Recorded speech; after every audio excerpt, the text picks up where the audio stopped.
டே 5ல Indian team track போவாங்க அப்படின்னு நம்ம எல்லாருமே எக்ஸ்பெக்ட் பண்ணா இந்தியன் டீம் கடைசி செஷன்ல மட்டுமே 7 விக்கெட் விட்டு இந்த மேட்சை தோல்வி அடைஞ்சிருக்காங்க.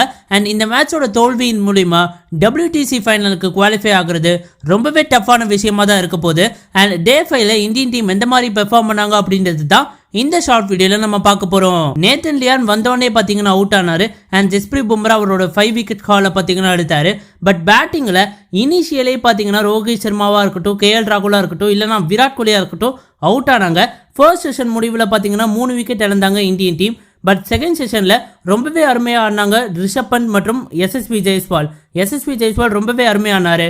பட் தேர்ட் செஷன்ல ரிஷப் பந்த் அவுட் ஆக அப்படியே விக்கெட் சரியா ஆரம்பிச்சது. அண்ட் எல்லாருமே பாத்தீங்கன்னா குயிக் சக்சஷன்ல பாத்தீங்கன்னா அவுட் ஆனாங்க. அதன் காரணத்துல இந்தியன் டீம் பாத்தீங்கன்னா பாக்ஸிங் டே டெஸ்ட்ல தோல்வி அடைஞ்சிருக்காங்க. அண்ட் WTC ஃபைனல் போறது ரொம்பவே டஃப்பான விஷயமா தான் இருக்க போகுது.